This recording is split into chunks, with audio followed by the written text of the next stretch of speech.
Now let us discuss the topic direct and inverse proportions. Now let us take an example. For example, Rajesh is preparing tea for himself and his sister. So he is preparing the tea for two persons, for himself and his sister, and he is taking 300 milliliters of water and 80 milliliters of milk,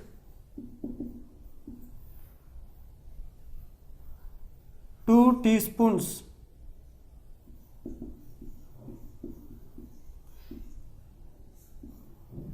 of tea leaves,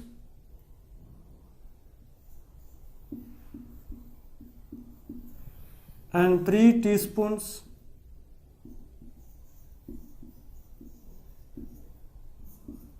of sugar. So he is taking the 300 ml of water, 80 ml of milk, 2 teaspoons of tea leaves and 3 teaspoons of sugar. Then for example, he wants to prepare the tea for 6 persons.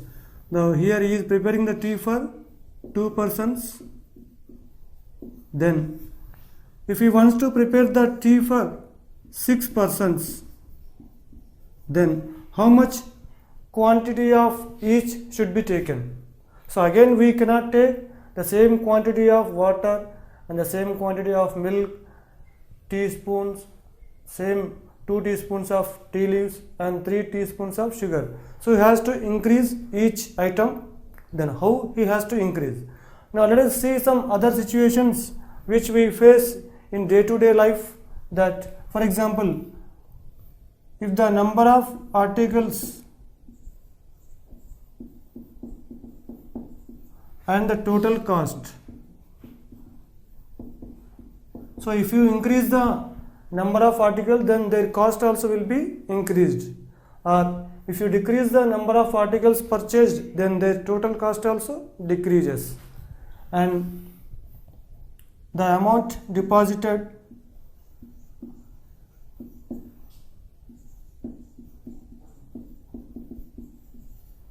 and interest earned.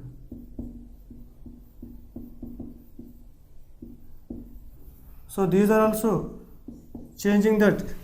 If you deposit the more amount, even you will earn the more interest. So if you deposit the less amount, then you will earn the less interest. Now let us take another example. Speed of vehicle and time taken to cover certain distance. If you increase the speed of the vehicle, then time taken to cover a certain distance will be less. Or if you decrease the speed of the vehicle, then it will take more time to cover certain distance. So if your speed increases, then automatically time decreases. Or if speed decreases, then the time taken to cover distance increases. And let us take another example. Number of persons employed, time taken to complete a job.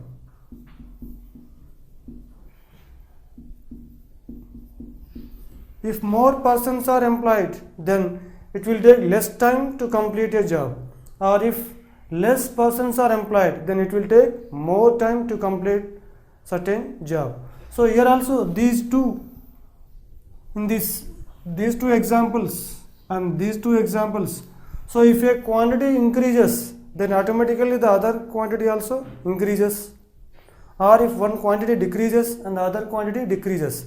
In these two examples, if a quantity increases, the other quantity decreases. Or if a quantity decreases, then the other quantity increases. Means the change in one quantity leads to the change in other quantity. Then the two quantities are said to be in a proportion. So these are two proportions. One is direct proportion and the other is inverse proportion. Now let us see what is a direct proportion and what is an inverse proportion. Now let us discuss what is direct proportion. So let us take an example to understand direct proportion. Now in the table, the first row is given that weight of sugar in kilograms, and in the second row the cost of sugar in rupees. Means the sugar weighs 1 kg, then its cost is 30 rupees. So if you take 3 kgs of sugar, then what is the cost of sugar? See here, 1 is multiplied by 3, then 30 also multiplied by 3, then we get 90 rupees. Then what is the cost of 5 kilograms of sugar? See here, 1 is multiplied by 5, then we get 30 into 5.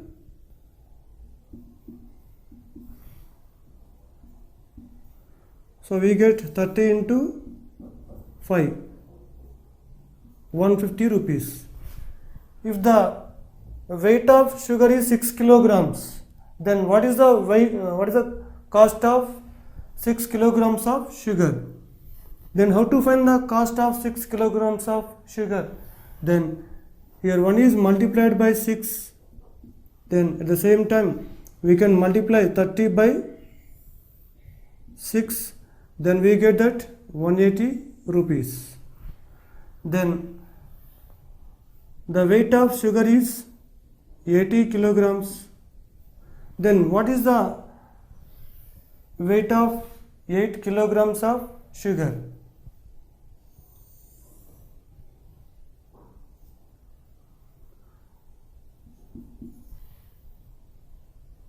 Thirty into 8 is 240.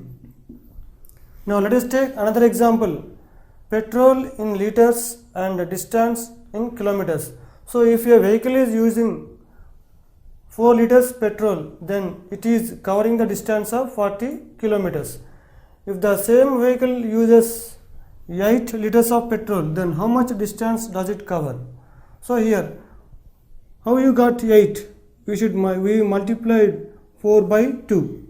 Then here also 40 is multiplied by 2. Then we get 80. So if the petrol uses is 8 liters, then it is covering 80 kilometers of distance. Next, if the vehicle uses 12 liters of petrol, so how much distance does it cover? So it is multiplied by 3. So then also 40 into 3, 120. Next, so similarly we can find when a vehicle uses 15 liters of petrol, 20 liters of petrol and 25 liters of petrol, then the distance covered by the vehicle. Now in these two examples we can observe that if one quantity increases, then the other quantity also increases, or if one quantity decreases, the other quantity also decreases.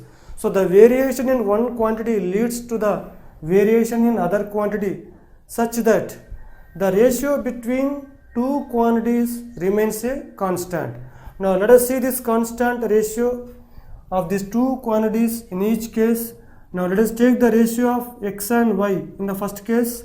So 1 by 30, and this equals to what is the ratio between two quantities in the second case? So 3 by 90. If we cancel 3 ones are 3 30s are, so this equals to 1 by 30. And let us find the ratio between these two quantities in third case. That means 5 by 150. So 5 by 150 equals to 5 ones are 5 30s are 150. So this equals to 1 by 30. So these two quantities are either increasing or decreasing in such a manner that the ratio between the two quantities remains a constant. So in each case we are getting that x by y means the ratio between these two quantities remains a constant. So that is denoted by k. And in the second example, if you find 4 by 40, so what is 4 by 40? 4 ones are 4, 4 tens are 40, this equals to 1 by 10. And in the second case, 8 by 80, 8 1s are 8, 8 10s are 80, this equals to 1 by 10. And in the third case, 12 by 120. So here also 12 1s are 12, 12 10s are 120, this equals to 1 by 10. So here also the ratio between two quantities x by y is a constant denoted by k. So in the first case, that constant ratio is 1 by 30, means k value is 1 by 30, and in the second case the constant ratio equals to 1 by 10, means the k value is 1 by 10. So if two quantities are in a variation that if one quantity increases, the other quantity also increases, and one quantity decreases, then other quantity also decreases, in such a way that the ratio between two quantities remains a constant, then the two quantities are said to be in direct proportion. So in these two examples, in the first example, the weight of sugar is directly proportional to the cost of sugar. In the second example, the petrol used by a vehicle is directly proportional to the distance covered.